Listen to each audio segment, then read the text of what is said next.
welcome to Fuck the Rules, the podcast.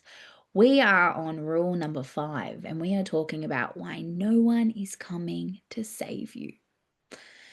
Now, this may not resonate just yet. Hopefully, as I break this down a little more, you may see some resonance.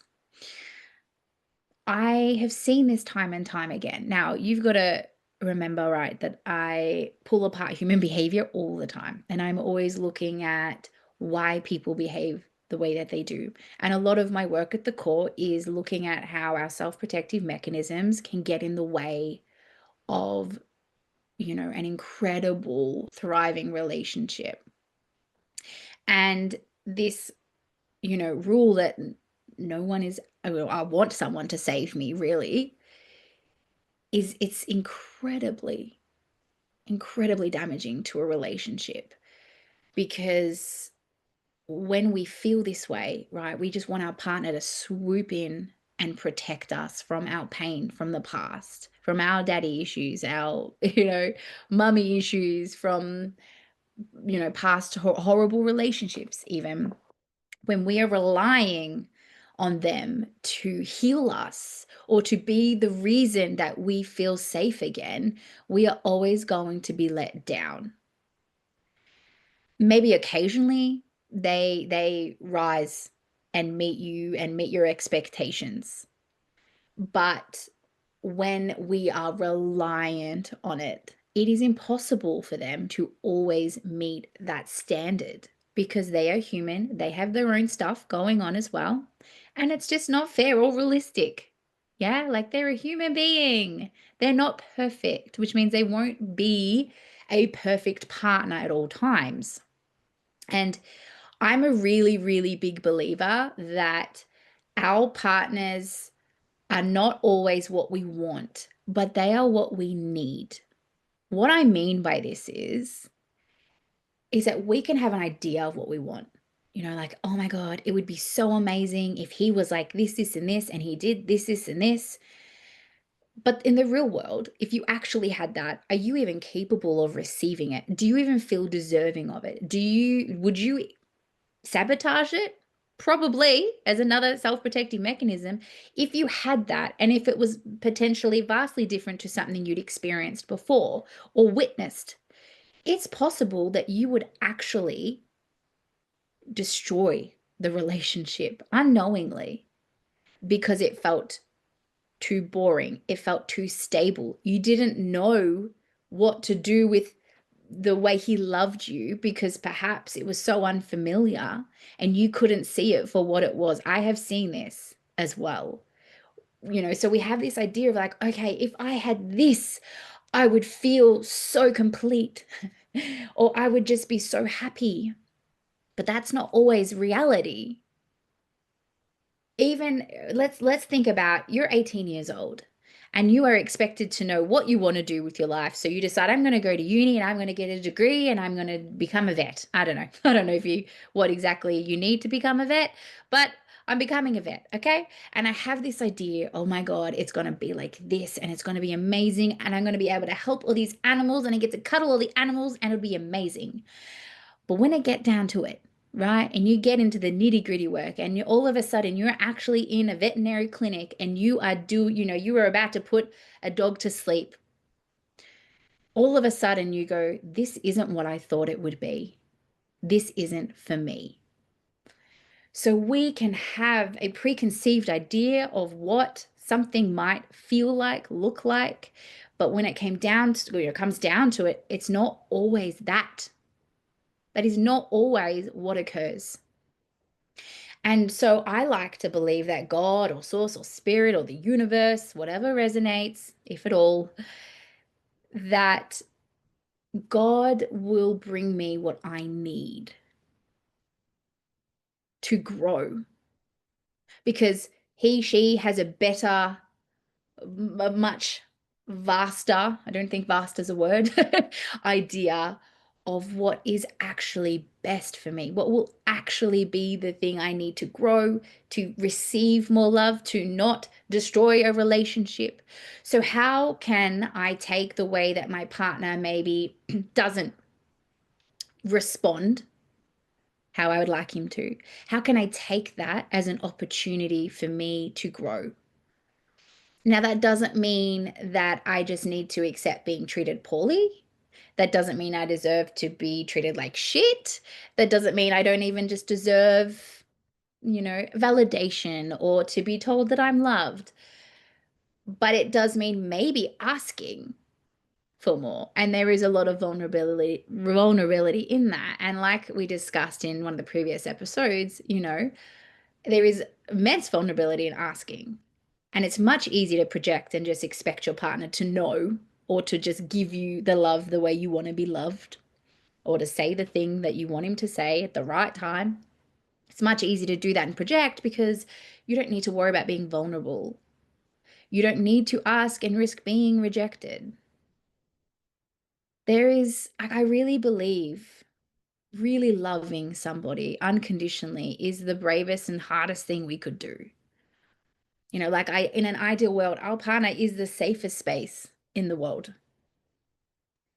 But for most people, and myself included, right? Like my partner is the scariest person to be all of myself with because what if? What if he ups and leaves like that? What if he shatters my heart? What if he cheats on me? There are a gazillion what ifs that don't feel good. And so, yeah, I hold back. Or I project, and I do, and I've done this. I project onto him because he didn't message me first all week, or he didn't cuddle me last night, so he must not love me enough. It's all these really kind of silly, in hindsight, thoughts and feelings and beliefs that we have that enables us to stay small, but also not be accountable and also not have to be vulnerable. And so if I'm just waiting for him to swoop in and save me, I don't have to look inwards and feel crappy about myself and acknowledge that I don't feel worthy of his love or acknowledge that I struggle to receive, acknowledge that I struggle to ask for what I want or need. So if I just keep waiting for him and I keep reading all these romance novels and romantasy novels and, Prince Charming just swoops in and saves the day and it's all beautiful and wonderful, and I'll just keep comparing real life to something that is fiction, then I don't have to worry about feeling uncomfortable.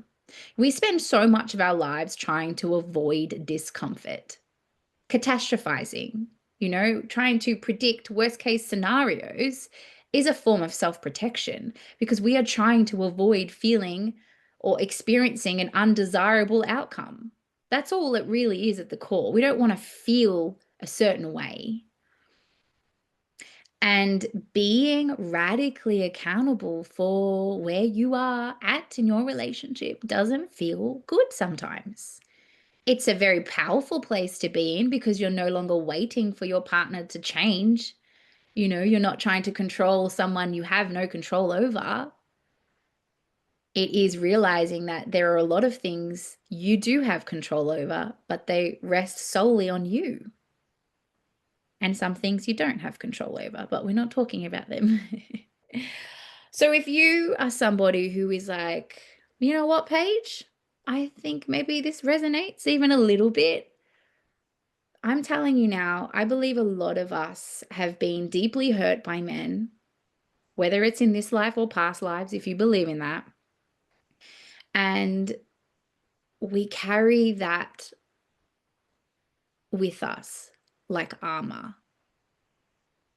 And that armor is there to try and protect us. And it did for a while. When we were children, it did protect us.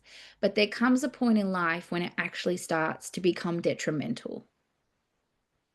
And if you want to be deeply rescued by a man and you expect your man to do all the things the way you want him to, otherwise he's in the bad books. And if you find yourself frequently going, he doesn't do this, he's not doing that, I hate that he didn't do this, and always finding all the things, all the flaws that you got, all the flaws he's got, chances are it's actually more about you than it is about him. And you are just in self-protection.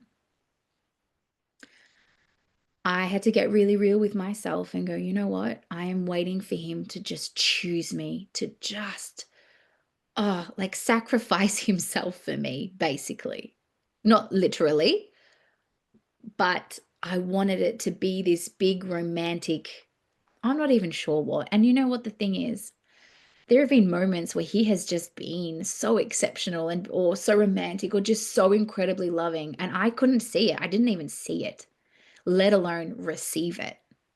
And so just because you think if he was like this, then I'd be happy. If he was like this, then I'd feel loved, I'd feel enough, whatever. You are just creating your own suffering. And I don't say this to shame you. And I don't say this because, he even is the one for you. He probably is, because I'm a really big believer that he is not there just to make you feel good. I think he is there to create some discomfort, to push you in ways you probably wouldn't normally be pushed so that you can grow. You can build resilience. You can feel enough regardless of what he does or doesn't do. That is my belief, and it has changed my life. That's a rule that I live by. And whilst I'm still human and I have my days and sometimes it's just really hard, generally I always come back to this is an opportunity. The way that he has acted or whatever it is an opportunity for me to look inwards, to grow, perhaps to ask for more from him. It is an opportunity for me to get uncomfortable, to be vulnerable, and to come out the other side of it a better person, a better partner, mother. It all ripples into everything. So that's it for today's episode. If you have gained anything from this, if you loved it, I would love for you to share the love. That was a lot of love. And I'll see you all on the next episode. Ciao.